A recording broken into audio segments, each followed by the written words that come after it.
Malaysia, sebuah negara yang terkenal dengan masyarakat yang berbilang kaum. Setiap kaum di Malaysia juga bebas mengamalkan budaya masing-masing selagi ia tidak bertentangan dengan undang-undang negara. Kaum Melayu merupakan kaum majoriti di Malaysia, diikuti pula dengan kaum Cina, India serta pelbagai kaum minoriti yang lain. Masyarakat majmuk di Malaysia membuatkan ramai pelancong dari luar selesa datang bercuti ke negara kita. Oleh kerana Malaysia memiliki rakyat yang berbilang kaum, maka tidak hairanlah jika makanan orang Malaysia juga terdiri daripada pelbagai jenis makanan yang boleh dinikmati bersama. Malaysia bukan sahaja mewah dengan makanan yang bersifat moden, tetapi makanan tradisi juga masih kekal dan masih diminati oleh pelbagai lapisan masyarakat sehingga mampu menarik pelancong dari luar negara untuk datang membelinya. Teruskan menonton paparan dokumentari ini untuk mengetahui jenis-jenis makanan tradisi di Malaysia.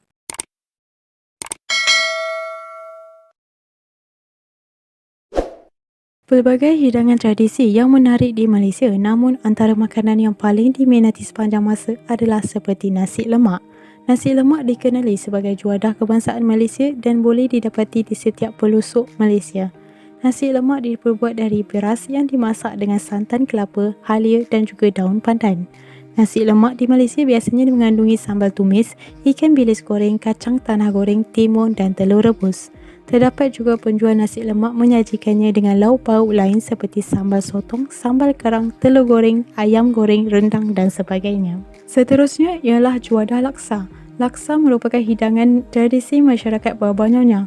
Hidangan ini merupakan mi beras yang disajikan bersama kuah ikan pedas. Keturunan Bawah Nyonya ini pada asalnya merupakan imigran Cina yang datang ke tanah Melayu. Mereka ini telah menggabungkan budaya Melayu yang diterapkan dalam kehidupan seharian. Ia sangat digemari oleh rakyat Malaysia, Singapura dan selatan Thailand. Laksa ada pelbagai variasi mengikut selera sesuatu tempat, seperti laksa Pening, laksa Johor dan sebagainya. Yang seterusnya ialah roti canai. Roti canai merupakan roti lepet yang diperkenalkan oleh masyarakat India. Ia boleh didapati di kebanyakan restoran mamak dan restoran Melayu di Malaysia. Biasanya roti canai dimakan bersama kuah kari sama ada kari ikan, ayam, daging atau kambing, kuah kacang dal dan juga sambal tumis. Malah ada juga di setengah tempat yang menikmati roti canai bersama gula pasir yang dicampurkan ke dalam kuah kari. Roti canai ini mempunyai pelbagai pilihan lain seperti roti telur, roti tisu, roti pisang, roti bawang, roti pelantar dan sebagainya. Seterusnya, makanan yang selalu dijadikan hidangan tambahan atau pencuci mulut adalah rojak buah. Rojak buah merupakan salad tradisional yang mengandungi pelbagai jenis campuran buah-buahan dan sayur-sayuran. Bagi rojak buah biasanya terdiri daripada potongan buah timun, mangga, nanas, sengkuang, tauge dan juga tahu goreng. Kuah rojak buah pula diperbuat daripada kicap, belacan, air gula, jus limau nipis, cili dan kacang tanah yang dikisar. Mi kari adalah salah satu juadah yang sering mendapat permintaan tinggi masyarakat. Mi kari merupakan hidangan yang penuh berperisa serta unik hasil daripada gabungan hidangan masyarakat Cina dan India. Kuahnya dibuat dari rempah kari yang diadun bersama santan, pes cili, tahu kering, udang, ayam, sotong, kerang, serai dan daun limau nipis. Hidangan ini menjadi kegemaran ramai tidak mengira bangsa dan boleh didapati dengan mudah di mana-mana restoran tempatan. Makanan yang seterusnya adalah sate. Biasanya sate akan dihidangkan dengan kuah kacang dan juga hirisan bawang serta timun. Terdapat pelbagai jenis sate di Malaysia iaitu sate ayam, sate daging, sate perut dan juga sate kambing.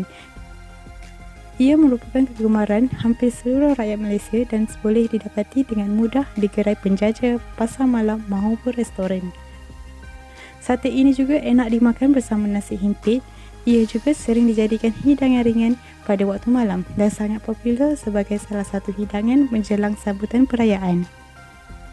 Seterusnya ialah otak-otak. Otak-otak merupakan snack ringan yang boleh dinikmati di Malaysia dan Singapura. Antara bahan yang digunakan adalah isi ikan, cili serta rempah ratus lain dan dibuat menggunakan daun kelapa. Ia kemudiannya dibakar di atas api sehingga masak. Makanan ini digelar otak-otak kerana teksturnya yang lembut dan sedikit lembek. Biasanya ia dimakan bersama dengan nasi atau juga boleh dimakan terus. Apam balik merupakan sejenis pancake lepel yang dimasak menggunakan acuan khas dan boleh ditemui di mana jua sekitar Malaysia. Bahan yang digunakan untuk membuat apam balik terdiri dari adunan tepung, santan, air, gula, telur dan soda penaik. Ia juga mempunyai inti seperti kacang tanah yang dikisar, gula dan kering jagung manis. Apam balik juga boleh diletakkan pelbagai jenis inti lain seperti irisan coklat, parutan kelapa dan sebagainya. Kini apam balik juga telah diisytiharkan sebagai makanan warisan negara oleh Jabatan Warisan Kebangsaan Malaysia. Cendol adalah pencuci mulut yang berasal daripada Indonesia. Namun begitu, ia sangat popular di Malaysia. Ia diperbuat daripada santan kelapa, jeli hijau yang diperbuat daripada tepung beras serta berwarna hijau, ais batu yang dikisar dan gula melaka. Cendol biasanya boleh didapati di seluruh Malaysia. Ia turut dihidangkan bersama pulut, kacang merah dan jagung. Malah ada juga yang menyajikannya bersama durian, nangka dan juga tapai. Nasi kerabu adalah makanan berasal dari pantai timur semenanjung Malaysia. Ia merupakan hidangan nasi yang asalnya berwarna kebiruan dan biasanya dimakan dengan ikan kering atau ayam percik, daging bakar, telur masin, keropok, budu dan ulam-ulaman lain. Warna biru nasi terhasil daripada kelopak bunga telang yang digunakan dalam masakan. Kini kesukaran menyediakan pewarnanya menyebabkan ia disediakan bersama nasi putih atau warna nasi kerabu kuning yang dimasak dengan menggunakan kunyit.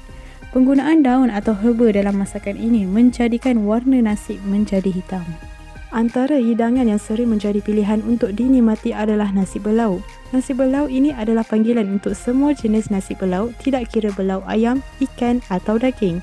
Nasi berlauk adalah kombinasi nasi putih yang dicampurkan sekali dengan gulai ikan, gulai ayam atau gulai daging.